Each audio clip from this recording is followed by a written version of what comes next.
Hello, welcome to Spotlight in Connected to India, which is a platform followed by the entire Indian diaspora. Let us meet Tota Roy Chowdhury, who is now hotly in the news for his work in Rocky or Rani Kii Prem Kahani. Good morning, Tota. Thank you for meeting me. We go a long way, 20 years at least. We have known each other. Now you are on a completely new wavelength, so I have programmed my questions accordingly. The first question is that, how do you think the horizon of your work has changed after Rocky or Rani Kii Prem Kahani? Shomadi, it's too early to comment on that, but yes, it's just been 2 weeks. But yes, a lot of interests have been shown to me via the stories that are offered to me now, the scripts that are being written. They have, most of them are getting in touch with me for very interesting roles, which hitherto weren't offered to me. There's a certain dimension to this role which probably influenced them to think in the way that they are thinking now.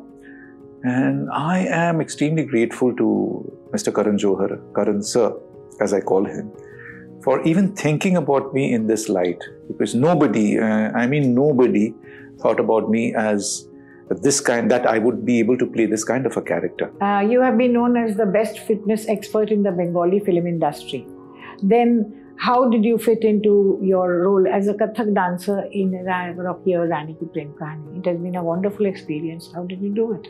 The precondition for this role was that I had to learn Kathak. And my fitness helped me in that respect, because Kathak it starts with a lot of footwork.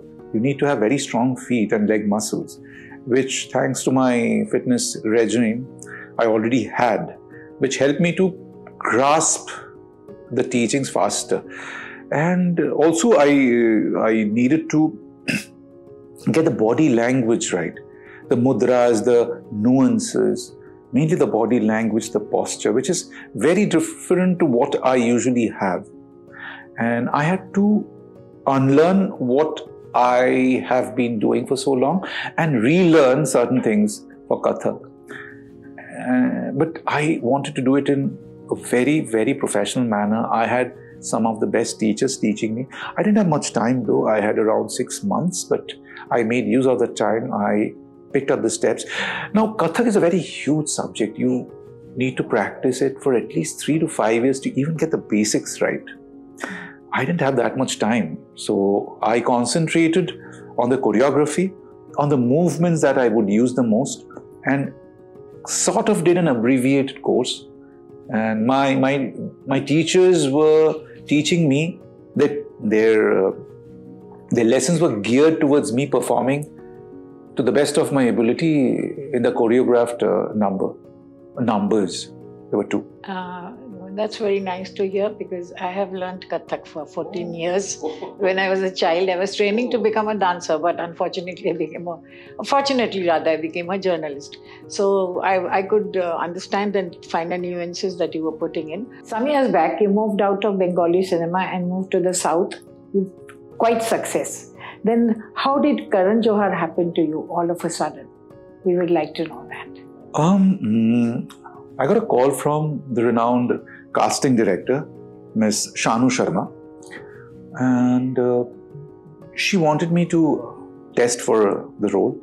She sent me the sides and one Sunday evening, and she said that I need you to audition right away. I said, right away? Well, as in right away. So I knew that it was urgent, so I did the audition and sent it to her. Within half an hour, she calls me over video and tells me that you are selected. Karan loved your performance. I said, which Karan? She said, Karan Johar. You didn't know? No, she didn't say. Which Karan? Karan Johar. I said, what? The Karan Johar? She said, yes, the Karan Johar. And that's the reason I didn't mention him, because otherwise you would have been influenced by that. Okay. So that's how it happened. And Karan sir, I realized, uses his instincts in a lot of things. He is not one of those directors who will test you one time after the other and would like to see a lot of varieties and a lot of other actors doing the same thing and then take his pick. No, he uses his instincts. So when he saw my test, he said that, okay, I got my Chandan Chatterjee, so ask him to meet me within 2 weeks in Bombay. And that's how it happened. What differences did you find in working for big budget Bengali films and very big banner Hindi films? What are the differences that you experienced from that? You know, the whole difference is the budget. They have this huge resource. Like an industry. As in an industry, in the best of talents, in the best of technical heads, and of course the money that is there. And so you have a lot of time. You know, what we lack here in the Bangla film industry is because of paucity of resources. Our films are smaller because we do not have that kind of a budget, because we do not have that kind of a market. Exactly. Now, with a Hindi film, and a Hindi film which is hemmed by Karan sir for Dharma production, is like huge.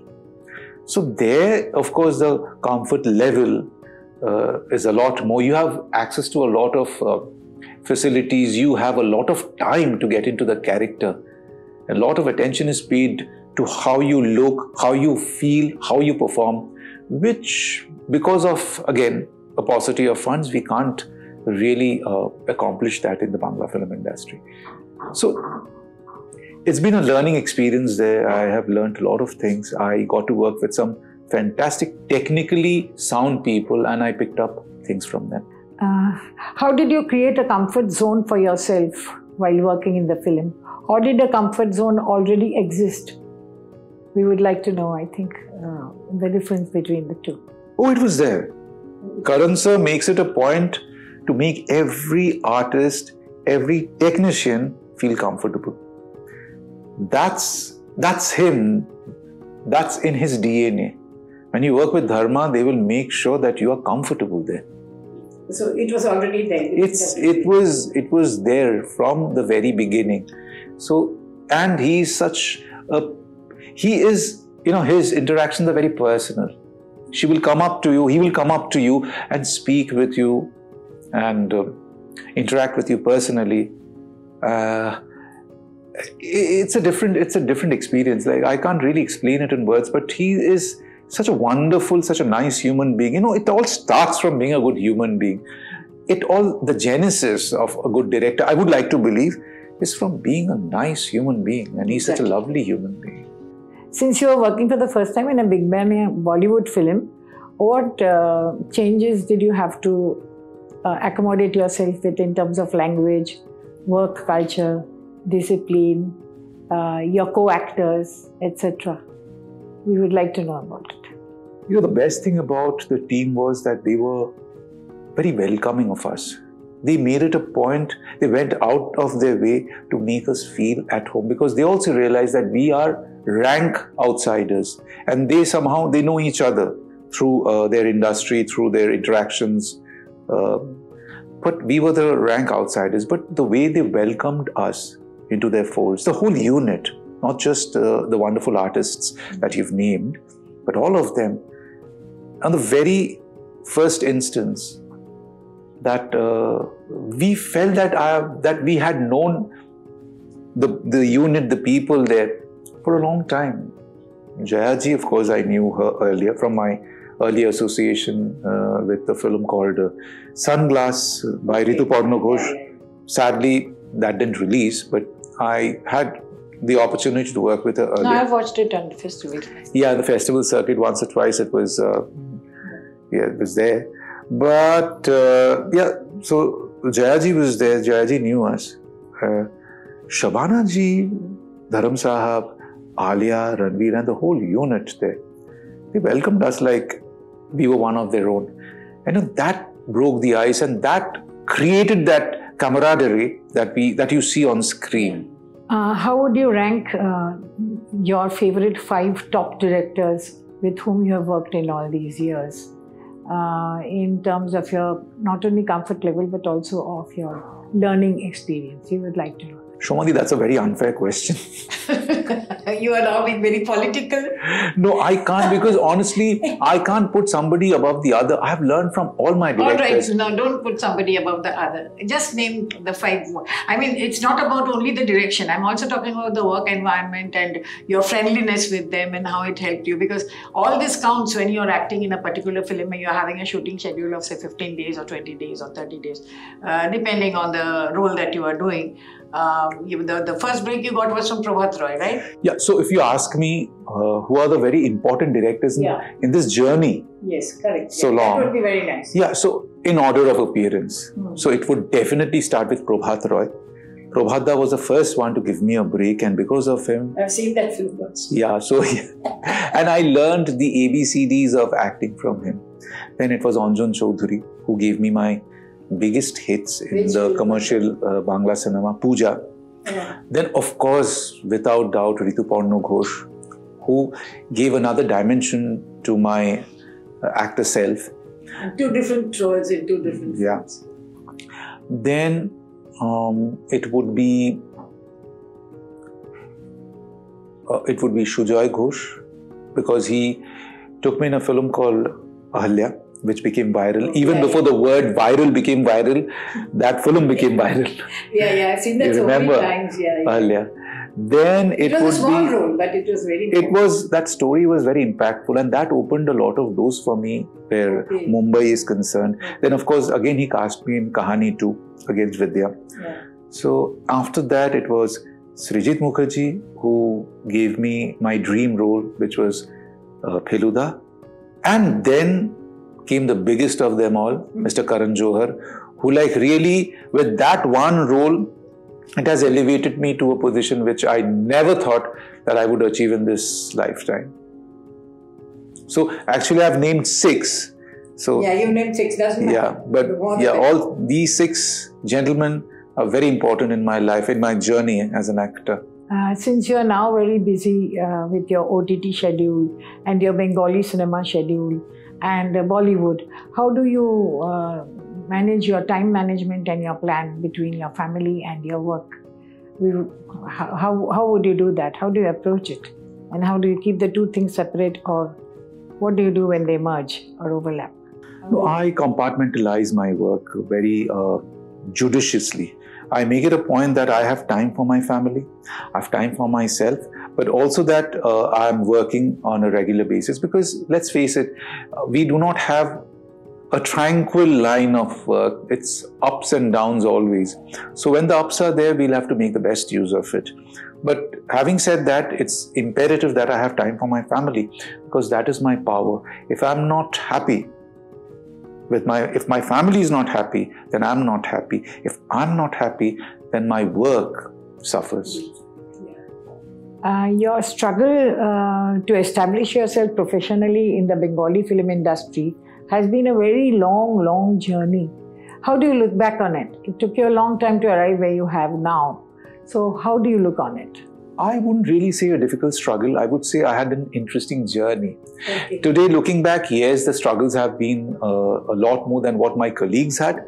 But that made me into a better actor. You know, all the experiences that I had during my journey, that made me what I am.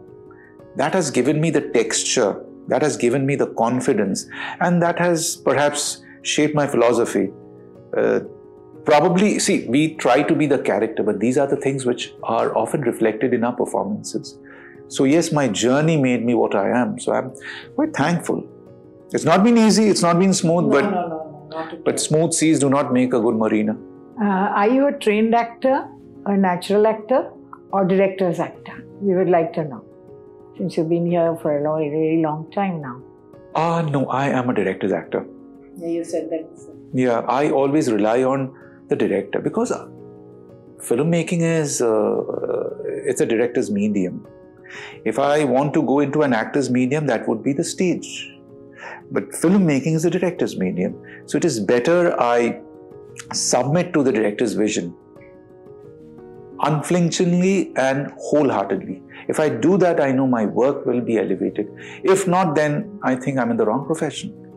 So I always, that is the reason I'm a little picky and choosy about my work, because I need to feel that connection, that bridge between me and the director. If I don't feel that, then it is better I don't work, because that whole duration that I'll spend time in filming and doing that film will be torturous if I don't gel with my director. So that way I'm very choosy. I would rather choose a good director and a mediocre script than choose a good script and a mediocre director. Name 5 of your favorite films across the board in which you have taken part. In which I have taken part? Yes. Okay, Tota Roy Prem would be one, because that's my first film. I got my break there, cut my teeth, learned my craft, started learning my craft. Second would be Pooja. Prabhat Rai directed Tota Roy Prem. Yeah. And second would be Pooja, which was hemmed by Tota Chowdhury. That was my biggest commercial hit when I started out. It was madness. That the craze with that film was madness, and that established me as somebody who could deliver as a hero. Third would obviously be Chokher Bali. Definitely Chokher Bali. Because that is where India came to know about me. People in Bengal, people who hitherto didn't know about me, didn't see my work, came to know about me through Chokher Bali. Even after 20 years, Chokher Bali is still irrelevant today, and people still come up to me and talk about the character that I played, Bihari Lal Chowdhury. Fourth would be Feluda, which Sri Satyajit Ray's detective, Feluda, which was hemmed by it was directed by Srijit Mukherjee, the series. And fifth would be, of course, Chandan Chatterjee in Rocky or Rani Kii Prem Kahani. Now that has given me a boost which for me is incredible, and I'm really enjoying this. Are you getting offers from Bollywood anymore? Or you don't want to talk about it? Some, but it's too premature. Let me go through the script, let me speak with the directors, let's see. How do you see yourself 5 years from now? Hopefully still acting. Hopefully still having butterflies every time I face the camera. Hopefully still passionate about my craft. Because if that goes, then I go. There's no point. If I do not feel that fear in facing the camera, I do not feel the excitement, if I don't feel that pull to really create a character and really work hard 12 hours every day for 30 days, 40 days, 50 days, then I think I probably would have lost the passion. And if I lose the passion, then it would be very sad on my part, because it's passion and it's my love for my craft which keeps me going. Without that, I'm nothing. I don't really have anything which gives me more pleasure than when I work after my craft, when I am in front of the camera. It's never many people think that actors, we lead glamorous lives and it's all about the penthouse and the cars and the designer wears and the parties. No. It's about being in front of the camera and being a character and collaborating with other actors and creating a film or a series or something which can touch people's lives. That for me is what it's all about. And that is the reason I'm an actor. So that I can touch people's lives. Hello viewers. I hope you liked and enjoyed this interview. And if you have liked it, don't forget to press the like and share and take the message ahead. Thank you very much.